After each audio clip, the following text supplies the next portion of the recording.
ఒక దేశం తనని తాను అద్దంలో చూసుకుంటే ఎలా ఉంటుంది? అదేనండి, జాతీయ జనాభా లెక్కలు అంటే నేషనల్ సెన్సస్. ఇది దేశం తీసుకునే ఒక సెల్ఫ్ పోర్ట్రేట్ లాంటిది. ఈరోజు మనం 2027లో జరగబోయే భారత జనాభా గణనకు పునాది లాంటి ఒక చాలా ముఖ్యమైన విషయం గురించి మాట్లాడుకోబోతున్నాం. ఆ కీలకమైన 33 ప్రశ్నల కథ ఏంటో చూద్దాం. ఒక్కసారి ఆలోచించండి, మనది 100 కోట్లకు పైగా జనాభా ఉన్న దేశం. మరి ఇంత పెద్ద దేశం తన భవిష్యత్తును ఎలా ప్లాన్ చేసుకుంటుంది?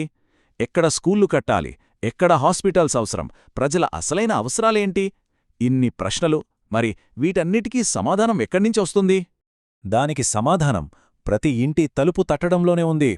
అవును, దేశ భవిష్యత్తుకు సంబంధించిన ప్లానింగ్ అంతా మొదలయ్యేది ప్రతి ఇంటి నుంచి అందరినీ ఒకే రకమైన ప్రశ్నలు అడగడంతోనే.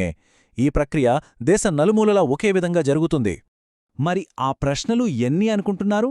వందలా, వేలా? కానే కాదు, కేవలం 33 ప్రశ్నలు. నమశక్యంగా లేదు కదూ?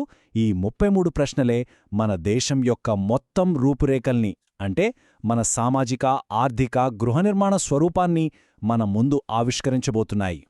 అసలు ఈ 33 ప్రశ్నలు ఏంటి? ఇవి house listing and housing census అనే మొదటి ఫేజ్కి సంబంధించినవి. అంటే సింపుల్గా చెప్పాలంటే జనాల్ని లెక్కించే ముందు వాళ్లు ఉంటున్న ఇళ్లను, బిల్డింగులను లెక్కిస్తారన్నమాట. ఇది చాలా ముఖ్యం, ఎందుకంటే దీనిమీదే మొత్తం సెన్సస్ ఆధారపడి ఉంటుంది. ఒక రకంగా ఇది ఒక బలమైన పునాది లాంటిది. మనమిప్పుడు చెప్పుకోబోయే ఈ వివరాలన్నీ ఎక్కడో తెలుసా? నేరుగా భారత ప్రభుత్వ హోంమంత్రిత్వ శాఖ జారీ చేసిన అఫీషియల్ గెజెట్ నోటిఫికేషన్ నుంచి తీసుకున్నవి. సో ఇదంతా పక్కా అఫీషియల్ సమాచారమన్నమాట. సరే, ఇక అసలు విషయంలోకి వెళ్ళిపోదాం. ఈ 33 ప్రశ్నల్లోకి కొంచెం లోతుగా తొంగిచూద్దామా? మొదటి సెక్షన్లో మన ఇళ్ల బ్లూప్రింట్ గురించి తెలుసుకుందాం. అంటే అసలు ఒక ఇంటిని ఇల్లుగా మార్చేది ఏంటి? ఒక నిర్మాణాన్ని ఎలా గుర్తిస్తారు? చూడండి, సెన్సస్ అధికారులు ముందుగా చేసే పనేంటంటే ప్రతి బిల్డింగ్ను ఐడెంటిఫై చేస్తారు. దానికి కొన్ని యూనిక్ నంబర్లిస్తారు. మొదట బిల్డింగ్ నంబర్, తర్వాత ఆ బిల్డింగ్లో ఉండే సెన్సస్ హౌస్ నంబర్, ఆ తర్వాత ఆ ఇంట్లో ఉండే ఫ్యామిలీకి ఒక నంబర్. ఇలా చేయడం వల్ల ప్రతి కుటుంబాన్ని చాలా ఖచ్చితంగా లెక్కపెట్టడానికి వీలవుతుంది. ఆ తర్వాత వాళ్ళడిగే ప్రశ్నలు చూడండి. మీ ఇంటి నేల దేంతో చేశారు? గోడలు దేంతో కట్టారు? పైన కప్పు ఏంటి? ఈ ప్రశ్నలు సింపుల్గా అనిపించొచ్చు, కానీ దేశవ్యాప్తంగా మన ఇళ్ల క్వాలిటీ ఎలా ఉందో చెప్పేస్తాయి. గడ్డితో కప్పిన ఇళ్ళు ఎన్నున్నాయి? కాంక్రీట్ బిల్డింగ్లెన్ని? మట్టి గోడల ఇళ్ళు ఎక్కడెక్కడున్నాయి? ఇలాంటి వివరాలన్నీ మన దేశ హౌసింగ్ సెక్టర్కి ఒక కంప్లీట్ పిక్చర్ ఇస్తాయి. సెన్సస్ అంటే కేవలం ఇళ్ళు లెక్కపెట్టడం మాత్రమే కాదు, వాటిని కేటగరైజ్ చేయడం కూడా. అంటే ఆ బిల్డింగ్ని దేనికి వాడుతున్నారు? అది నివసించే ఇల్లా, లేక ఒక షాపా, లేదా ఒక స్కూలా? అంతేకాదు, ఆ ఇంటి కండిషన్ ఎలా ఉంది? మంచిగా ఉందా, ఉంటానికి వీలుగా ఉందా, లేక శిథిలావస్థలో ఉందా అని కూడా చూస్తారు. సరే, ఇప్పటిదాకా మనం బిల్డింగ్ గురించి మాట్లాడాం. ఇప్పుడు ఆ బిల్డింగ్ లోపల ఎవరుంటున్నారో చూద్దాం. ఇక నుంచి ఫోకస్ అంతా ఆ ఇంట్లో నివసించే మనుషుల మీద ఉంటుంది. ఈ ప్రశ్నలు కేవలం నెంబర్లను కాదు, కుటుంబాల స్వరూపాన్ని మన కళ్లకు కడతాయి. ఈ మార్పుకే ఒక కీ పాయింట్ ఉంది. అదే 10వ ప్రశ్న, కుటుంబ యజమాని పేరు. ఈ ఒక్క ప్రశ్నతో సెన్సస్ ఫోకస్ బిల్డింగ్ నుంచి మనుషుల వైపు షిఫ్ట్ అవుతుంది. ఇక్కడ్నుంచి సేకరించే సమాచారంతోనే మన కుటుంబాల సోషల్ స్ట్రక్చర్ ఎలా ఉందో అర్థమవుతుంది. ఆ తర్వాత ఇంట్లో మొత్తం ఎంతమంది ఉంటున్నారు? ఇంటి పెద్ద మగవారా, ఆడవారా? వాళ్ళు ఎస్సీ, ఎస్టీ లేదా ఇతర కేటగిరీకి చెందినవారా? ఇంకా ఆ ఇంట్లో పెళ్లైన జంటలు ఎన్నున్నాయి? లాంటి ప్రశ్నలడుగుతారు. ఈ వివరాలన్నీ ప్రతి ఇంటికి ఒక ఫ్యామిలీ స్నాప్షాట్ లాంటివే అన్నమాట. ఇంకా 2 చాలా ఇంట్రెస్టింగ్ ప్రశ్నలున్నాయి. ఒకటి, మీది సొంత ఇల్లా లేక అద్దె ఇల్లా? ఇది ఒక కుటుంబం యొక్క ఆర్థిక భద్రతను తెలియజేస్తుంది. రెండోది, మీ ఇంట్లో ఎన్ని గదులున్నాయి? ఇది వాళ్ల జీవన ప్రమాణాలను, అంటే క్వాలిటీ ఆఫ్ లైఫ్ని సూచిస్తుంది. ఎక్కువ రద్దీగా ఉంటున్నారా లేక విశాలంగా ఉంటున్నారా అని. రైట్, ఇల్లు, ఇంట్లోని మనుషుల గురించి చూశాం. మరి వాళ్ళు ఎలా జీవిస్తున్నారు? వాళ్ళ లైఫ్ స్టైల్ ఏంటి?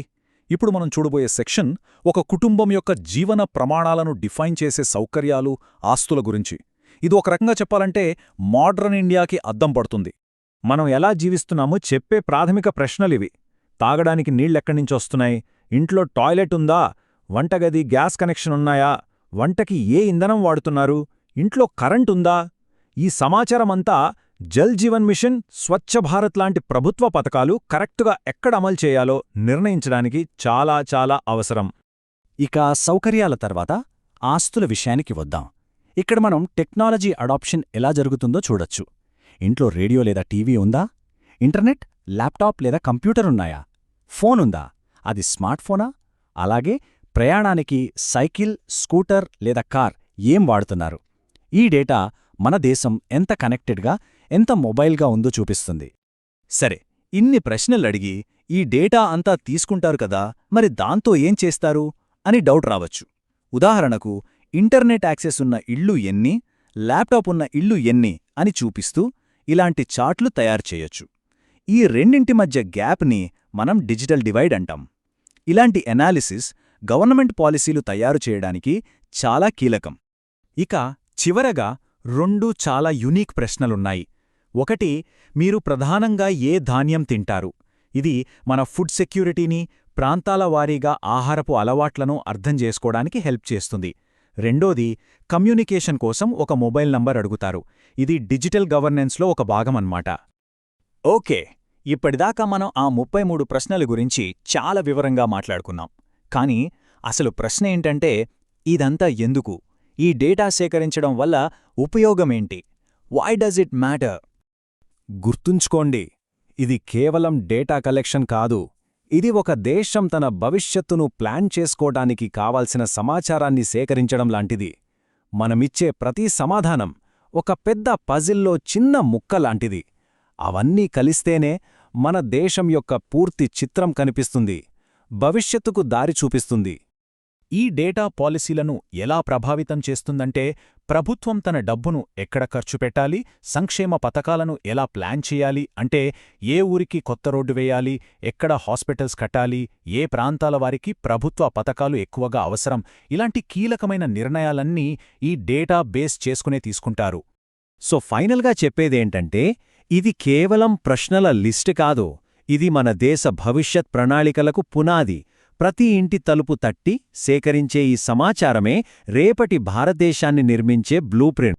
మరి 2027లో ఈ 33 ప్రశ్నలకు వచ్చిన సమాధానాలన్నీ కలిపి చూసినప్పుడు అవి మన ముందు ఎలాంటి భారతదేశాన్ని ఆవిష్కరించబోతున్నాయి? రేపటి ఇండియా కథను ఈ డేటా ఎలా చెప్పబోతుంది? ఆలోచించాల్సిన విషయమే కదూ.